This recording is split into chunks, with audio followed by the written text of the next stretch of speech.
Hello everyone. This video is about how British coinage has changed since decimalisation in February 1971. Now, what coins would you have had in your pocket, in your purse, in your wallet the day before decimalisation, which would have been the 14th of February 1971? It's very likely you would have had a penny, a threepence, or as it was known, a threepenny bit, a sixpence, or a tanner, as a lot of people called it, a shilling, or a bob, or a 2 shillings, sometimes called a florin, or mostly a 2-bob bit. Sadly, the halfpenny, known as a halfpenny, and the half crown had already been withdrawn from circulation in 1969. The half crown was worth 2 shillings and sixpence. And if you were rich enough, you had one of these newfangled coins, these new 10 shilling pieces, or 10-bob bits as we called them. And they had this new marking on the back there, 50 new pence. What was all that about? The government was getting us used to this new decimal coinage. We had the 5 new pence and the 10 new pence. They were both released in 1968 and used as shillings and 2 shillings. Now, I know it's the day before decimal day, but you would have had these as well. Almost certainly had some of these in your pocket, especially as a kid like I was. We took them to school. They were everywhere because they were supplied to businesses, supermarkets, shops, services, the travel, the trains, the buses. They all had to have plenty of stock ready for the next day. And they used to come in packets like this. I managed to save this one. This is the halfpenny, a half new penny, and there were of course the pennies and the 2 pennies as well. There we go. Managed to keep it all those years. These were probably minted in 68, 69 or 70 because they were minted in Wales and London. Both royal mints were minting these simultaneously because they needed billions of them. Okay, what happened the next day on February the 15th? The change wasn't as dramatic as you might think because you could still spend the old pennies as long as you spent them in multiples of sixpence, which was exactly equal to 2.5 new pence. And the same with the threepenny bits. 2 would equal 2.5 new pence, and 4 is exactly equal to 5 new pence. In fact, you were encouraged to sort out all your old pennies and spend them so they could be melted down to make the new bronze coinage. Although what they did with the brass threepenny bits, I don't know. And this transition period went on until the 31st of August 1971, and after that, the penny and the threepenny bit were finally demonetised. The sixpence was also due to be demonetised, but because the public loved it so much and the fact that it equaled exactly 2.5 new pence, it was decided to leave it in circulation. And there we have the full set of circulating coins from September 1971. And you could also use the old shillings as 5p and the old florins as 10p. Now, there were crowns. They were not demonetised and they were worth 25 pence, but they were mainly minted for commemorative purposes and I never saw one in change. Now, this video is about the coinage itself and not the designs on the coin, but I will make one exception because in 1973 we got this, the Hands 50p, and that was to commemorate the UK's accession to the European Economic Community. And we thought, or everybody thought, oh, we're getting a new design every year, that'd be brilliant, but no, it didn't happen. I will mention the obverse, or the portrait designers, which in this case was Arnold Mackin. And why not mention the reverse designs as well, the definitives, not the commemoratives, and these were all designed by Christopher Ironside. Quick explanation of what definitive means. Now, these are all commemorative 50p's, all commemorating something at the time, and the definitive is just a standard design of the coin, like that. And the next change came in 1980 when the sixpence was finally demonetised.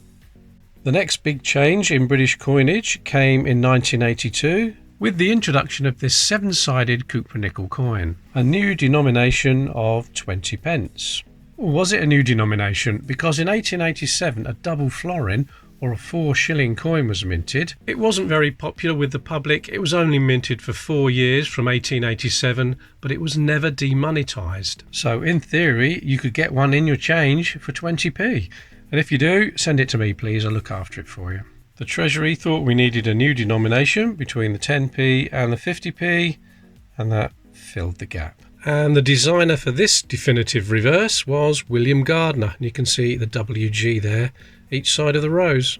And also in 1982, the denominations changed from new pence to show their actual denomination in words: halfpenny, 1 penny and 2 pence. In 1983, no 2p coins were minted for circulation, but some were minted for commemorative sets of that year, and some were incorrectly minted with the wrong reverse. So if you've got a 1983 2p coin with the words new pence instead of 2p on the reverse, it could be worth up to £500 in circulated condition, or even £1,000 in uncirculated condition, so look out for that one.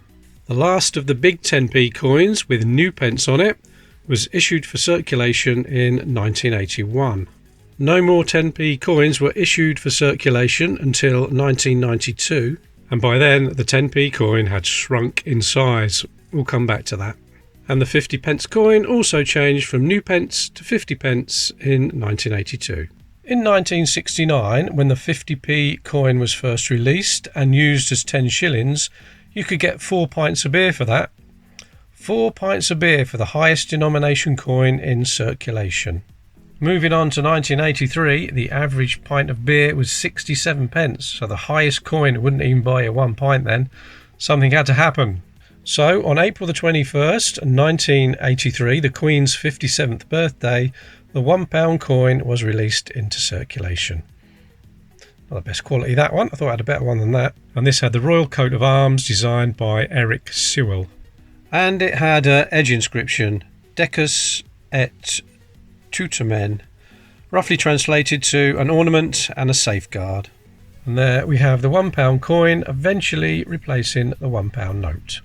And so for a short time the UK had 8 coins in circulation, but that wasn't to last long, because in 1984 we lost the halfpenny. Yep, in 1984 the halfpenny was withdrawn from circulation.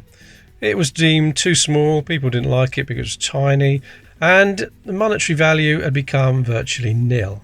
But in 1984 the halfpenny still had a higher buying power than the penny and the 2p has today, so how long have they got left? Another change to the coins happened in 1985, when Arnold Mackin's obverse design was replaced by Raphael Maklouf's portrait of the Queen. And this happened with the penny, the 2p, the 20p, the 50p, and the £1 coin. We'd have to wait a little bit longer for the 5p, which would be 1987. But the 10p wouldn't change until 1992. But then in 1990, something dreadful happened. The 5p coin was reduced in size from this to this. And this meant that shillings that were being used as 5p coins all the way back to the reign of Henry VII were finally demonetised. And in 1992, the 10p coin was reduced from that size to that size, and that's the first time we saw the word 10 instead of new on the circulating 10p coin. And this meant all the 2 shillings, all the 2 bob bits dating right back to 1849 were also demonetised. Staying with 1992, because something drastic happened to our coins in that year. Before 1992, in fact going back centuries, low denomination British coins were made from copper or bronze is over 95% copper anyway, with a little bit of zinc and a little bit of tin, but neither copper, tin or zinc is magnetic. So before that the coins were not attracted to a magnet, but after that they certainly were attracted. In fact, just trying to prise this 2p coin off of this magnet is a struggle. Because from 1992 the coins were made from copper plated steel, and as steel is iron, it is very magnetic. And the reason was they were much cheaper to make that way. I can't think of any major changes in 1993, 4, 5 or 6, but in 1997 this came along. Yes, the small 50p had arrived to replace the bigger one. It's quite a bit thicker as well, I'll show you. Yep, a nice chunky coin, the original 50p was. So these two have changed metal from bronze to steel. These three have shrunk down, the original ones, but they still had the Christopher Ironside designs. And also in 1997 a new coin was introduced into circulation, the £2 coin. It was made of two different metals. We've got copper nickel in the middle and nickel brass around the outside. This was the definitive design by Bruce Rushin. We've got Bronze Age in the middle, then comes the Industrial Revolution, then we've got the Computer Age or the Electronic Age, and around the edge we've got the Web, which is the World Wide Web, or just simply Technologies as it's called. Also, it's the only £2 coin, circulating £2 coin, to feature Raphael McLuth's design, because in 1998 it was all changed again for the portrait. Because in 1998, here we've got one from 1998, was a portrait by Ian Rank Broadley, and that's the fourth portrait of the Queen and the third one to appear on decimal coins. I seem to think that the 1997 £2 coin wasn't released into circulation until 1998, although it was dated 1997. If I'm wrong on that, please put that in the comments, or anything else I'm wrong on or missed out or anything, please put it in the comments below. And the £2 coin had an edge inscription, "Standing on the Shoulders of Giants." I think that was named after an Oasis album. Oh, it might have been the other way around. Shoulders. £2 coins were minted earlier, from 1986 for a few years. They were legal tender, and occasionally they did turn up in your change, but they were all relatively low minted, never really a serious addition to our currency. And as far as I know, they still are legal tender. I don't think they've ever been demonetised. So there we've got a new set of circulating coins with Ian Rank Broadley's portrait of the Queen, but we wouldn't see it on the 10p or the pound coin until the year 2000. Because none were issued for circulation until then. Now, not much happened until 2008 when we got a new definitive design on our coins. And there it is. And let's see if I can work this out. So,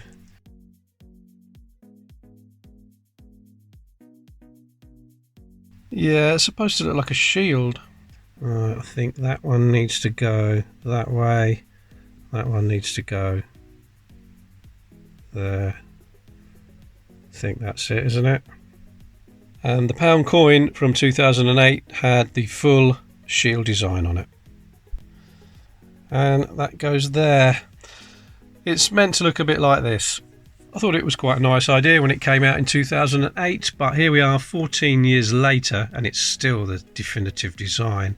So let's hope when the Charles III circulating coins come out, they're going to have different definitives on them. Let's hope so. And oddly, the £2 coin played no part in it whatsoever. The next big change came in 2011. Previous to that, the 5p coin and the 10p coin were not magnetic, as they were made of copper nickel, which is a copper nickel alloy, and after that in 2011 they became magnetic because they were made from nickel plated steel, and again, steel is iron, so it's magnetic. Now, some people say that the 5p coin wasn't magnetic until 2012. Well, this one's 2011 and it's definitely magnetic. Has anybody got a 2011 5p that's made from copper nickel? I'd be interested to know that. The old type are slowly being removed from circulation, presumably to make the 50p's and the 20p's that are still made from copper nickel at the moment anyway. And in 2015 we had yet another change. The fifth portrait of the Queen by Jodie Clark appeared on coins. It was the fourth one to appear on decimal coins. And as it changed in the middle of the year, you can get both portraits with the same date. Ian Rank Broadley on the left and Jodie Clark on the right, both dated 2015. And both portraits can be seen on all the circulating coins of 2015. And in 2015, we had a new definitive on the £2 coin. Britannia is back. Britannia was last seen on the 50p in 2008. So let's hope this time she's back for good. It was designed by Anthony Dufort. You can just see the AD there. So far, Britannia's only appeared on the 2015 and 2016 £2 coin. And having just said she's back for good, it wouldn't surprise me if no more £2 coins are minted for circulation. So many forgeries out there. And talking of forgeries, that is why in 2016 we had a new designed £1 coin. It was estimated that around 3 to 4% of all the old round pounds were fakes, were counterfeit. One of the features is a little hologram at the bottom there. Now if I move it around gently, see the pound sign appearing there? And if I go back the other way, you should see a 1.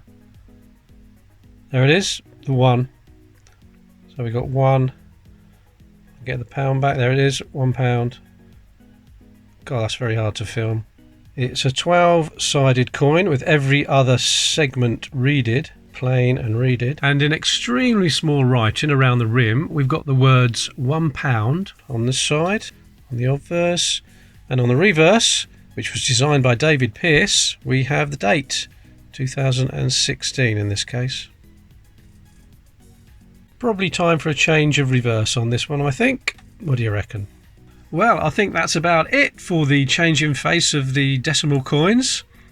There was one thing that did happen though in 2018. We got the alphabet designs on the 10p coin.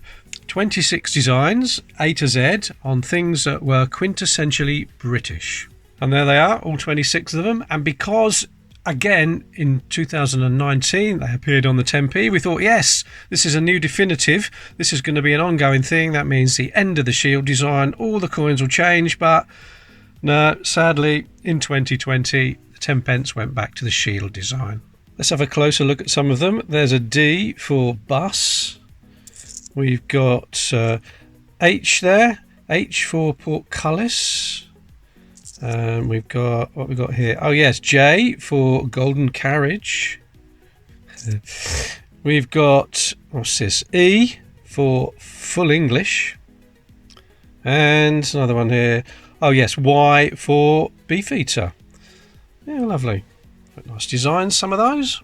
Okay, I think we're really up to date now. I don't think any more changes. Let's hope we see some more new definitives, as I said, when Charles III circulating coins come out.